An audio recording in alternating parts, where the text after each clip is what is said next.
Olá, pessoal, tudo bem? Eu vou iniciar a gravação antes do nosso planejado, né? Porque vai ocorrer uma manutenção aqui na unidade onde eu estou e a gente vai ficar sem internet, e vai complicar a gente gravar, tá?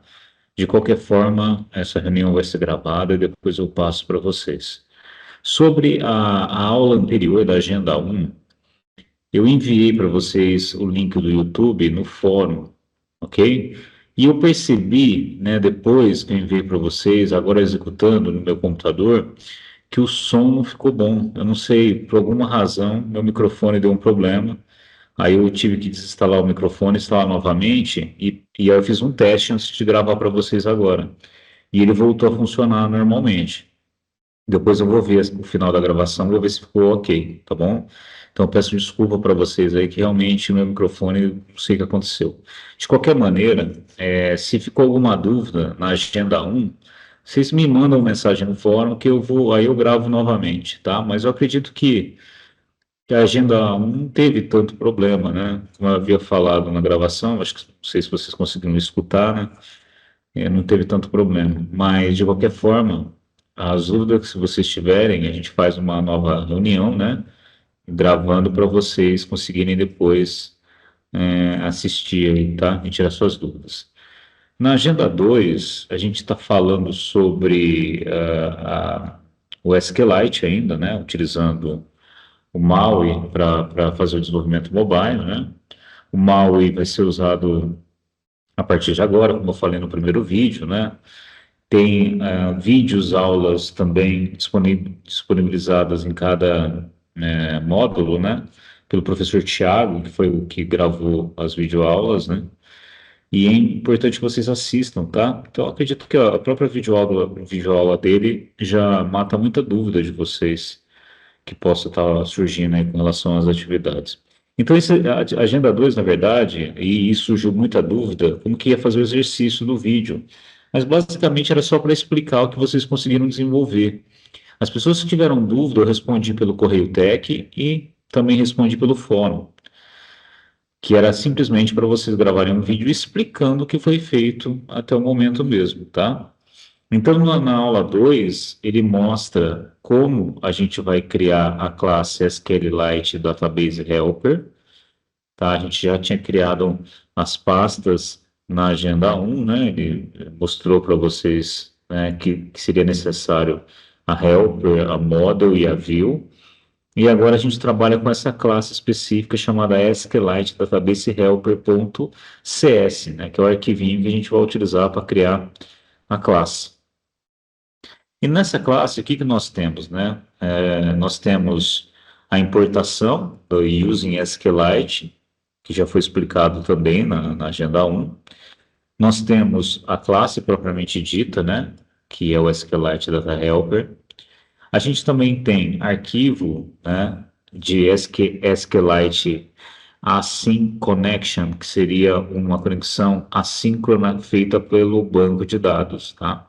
Então é necessário colocar essa classe aí, né, que representa por aquela variável com, para que a gente possa fazer a conexão de forma assíncrona com o banco de dados.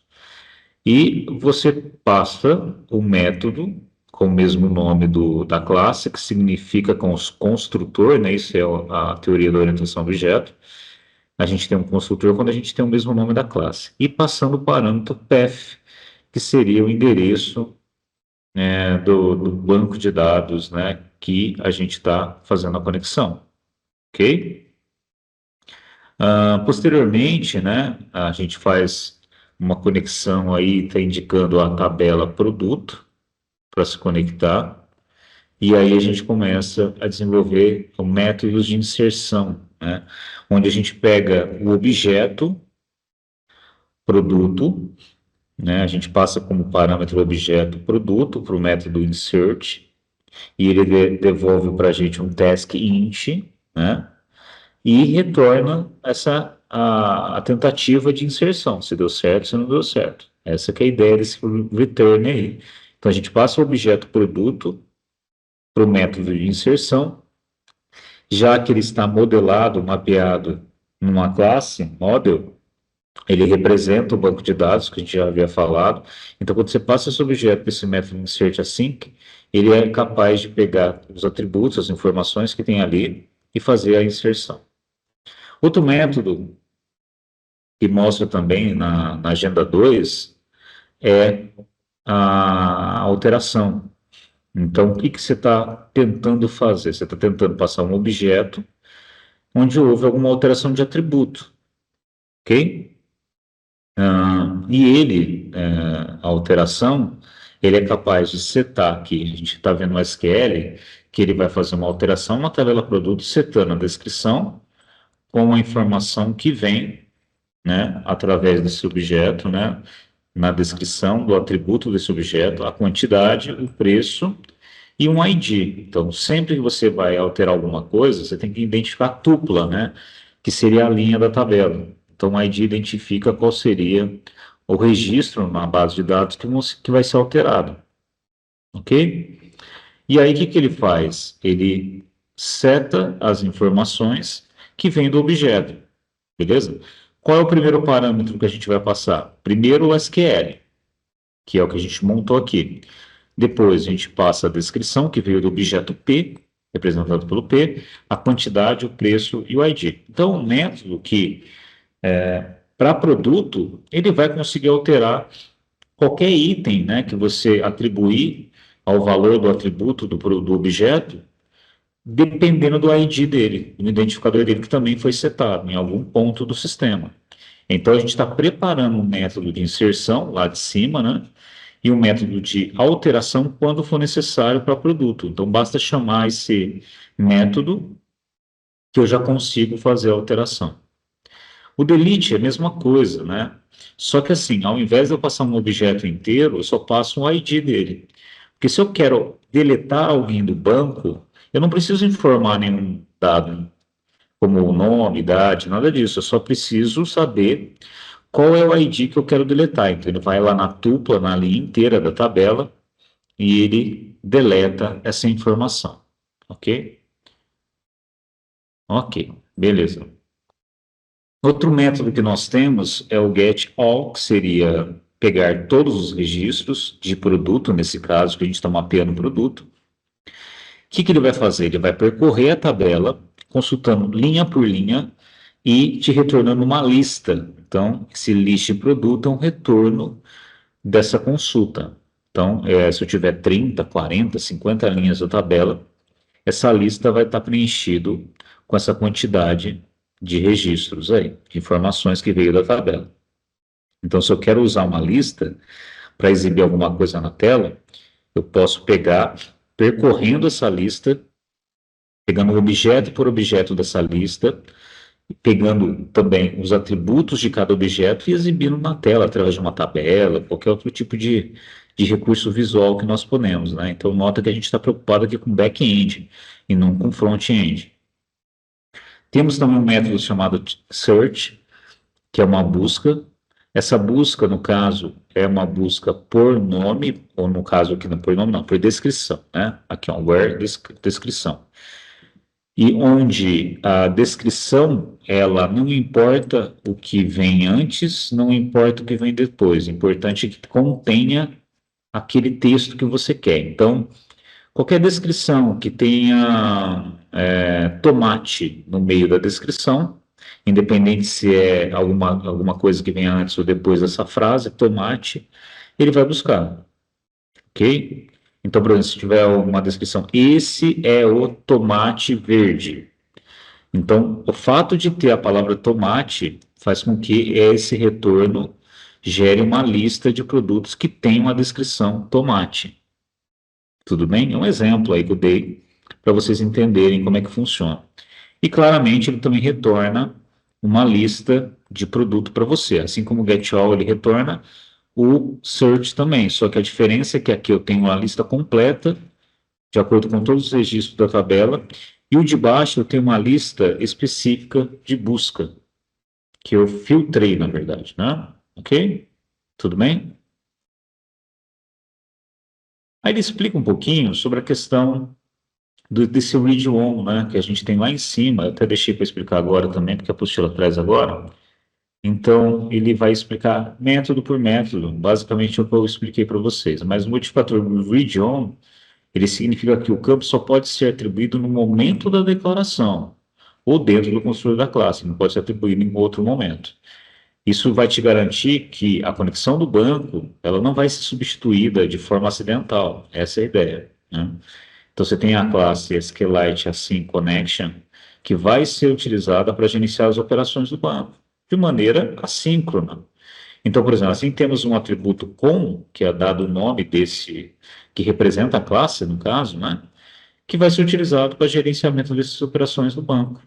Então, você nota que o helper, database helper, utiliza a conexão, essas transações assíncronas, para fazer com que todos aqueles métodos funcionem, né? Como inserção, subtração e tudo mais. Ok? Ok, pessoal. Tive um corte aí na gravação. Depois eu vou editar esse restante do vídeo, tá? Mas voltando aqui que eu estava falando, a gente também tem a explicação do método de inserção, tá? O método de inserção, a gente passa o objeto produto e faz com que a gente chame esse produto, esse objeto, para ser inserido no banco. Então, esse método basicamente é esse: a gente passa um objeto produto e ele é inserido dentro da tabela produto, no caso, tá bom? E aí, toda essa explicação eu já fiz para vocês. Então, ele até cita alguns exemplos aqui, né? Por exemplo, o método insert é chamado como uma instância do produto, né? Aí você tem, por exemplo, quando você instancia um objeto passando as informações dele, todas as informações que estão sendo setadas para o atributo vão ser inseridas porque você vai chamar um insert e jogando esse produto lá dentro, né? Do banco, no caso. O método de alteração também eu já expliquei, né? Nada mais é do que você passar as informações que você está querendo modificar, tá? Então, se eu tiver necessidade na tela de alterar a descrição, quantidade e preço, ele simplesmente vai chamar esse método alterando essas informações, substituindo essas informações por outros dados. Tudo bem? Então, nós temos aqui um exemplo: update produto, atualiza a tabela chamada produto, setando a descrição, quantidade e preço, né? Nada mais é do que uma explicação do SQL que foi utilizado aí, tá?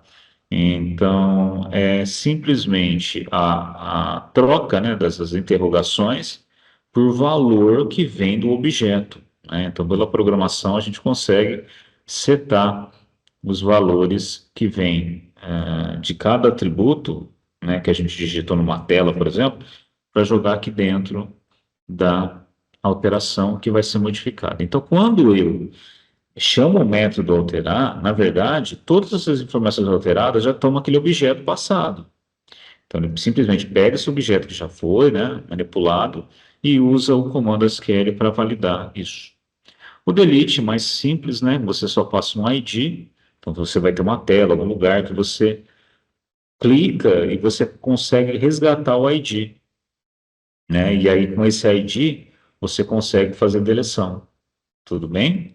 Então o valor retornado, por exemplo, quando você dá um delete, indica o número de linhas afetadas, né? Então, por exemplo, se eu conseguir apagar uma linha específica, provavelmente vai ser um, né? Porque eu estou deletando uma linha específica. Se eu tivesse um conjunto, né, de códigos iguais, ele ia apagar vários, mas se a gente seguir a ideia do banco que existe um identificador, quando você deleta esse identificador, você está deletando simplesmente um, ok?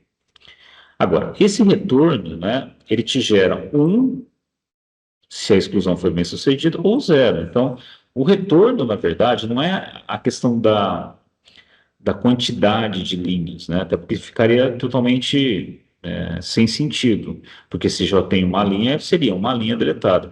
Mas ele te indica se um deu certo, zero não deu, tá? Ah, por que que não deu certo o zero? Porque não tem nenhum registro que foi encontrado. Não é que deu errado, né? Mas se quiser, indicaria um não registro aí encontrado. Tudo bem? Então, seguindo os passos aqui que ele mostra, você consegue fazer a deleção do banco. Por exemplo, ele chamou o objeto que representa a classe database helper, chamou o método delete, que já está preparado, né? E você joga o trace. Jogou o trace, ele vai buscar no banco quem é trace e simplesmente apaga ele. Deu certo, ele te devolve um, tá? Essa que é a ideia. No Get All, né, que eu já também expliquei, você tem o retorno de todos os registros, né? Isso faz com que uma lista é retornada. Essa lista você pode trabalhar com essa informação, que é equivalente, né? Quando você fala de Get All, seria select asterisco from alguma coisa, no caso produto. Então ele vai te retornar todos os produtos, tá? O método pode ser executado da seguinte passo. Então, quando o método é chamado, ele utiliza a conexão com, que é aquela variável que representa a conexão, para acessar o banco, né, para acessar a tabela. Então, ele vai criar uma consulta que seleciona todos os registros dessa tabela, table produto. O método toListAsync executa a consulta e converte os resultados em uma lista de objetos produto. E o resultado é retornado como uma tarefa taskListProduto. Ok? Como o retorno sempre vai te trazer uma quantidade de informações, de tuplas, né? É um list que a gente está retornando. O método search, que seria a busca, ele vai realizar uma busca do produto pela descrição, como eu já havia falado também. Então, ele passa uma string que ela vai ser substituída pelo que, né? Então, a variável que representa a palavra que você está querendo buscar. Tudo bem? Então, ao chamar, né, esse método, você passa qual é a palavra que você quer fazer essa consulta. Isso cria um filtro, né, dada certo, de uma determinada maneira, assim, por exemplo aqui, né? Se que é igual a cadeira, a consulta vai ser o quê? Select, asterisco com produto, onde descrição like, cadeira, ou seja, bastou ter a palavra cadeira, independente do que vem antes do que vem depois, a gente fala que seria um caractere coringa, alguma coisa assim, que substitui outras palavras, né? Então, independente do que vem antes e depois, a cadeira, se tiver cadeira, ele traz. Tudo bem? Para chamar um exemplo, né, a gente pode criar uma variável string, busca. Aí vocês poderiam chamar o método que está no database helper, que é o search, passando a busca, e o que a gente retorna? Uma lista. E aí, com essa lista, você poderia mostrar numa tabela, alguma coisa visual, né? Que a gente ainda não planejou isso até esse ponto. Tá bom? Pessoal, eu espero ter ajudado vocês aí no entendimento, né? Hoje, infelizmente, pelo fato da manutenção que vai acontecer bem no horário que a gente ia gravar a nossa aula síncrona, mas de qualquer maneira está gravada, vocês podem assistir à vontade e as dúvidas no fórum, tá bom? Um abraço, pessoal.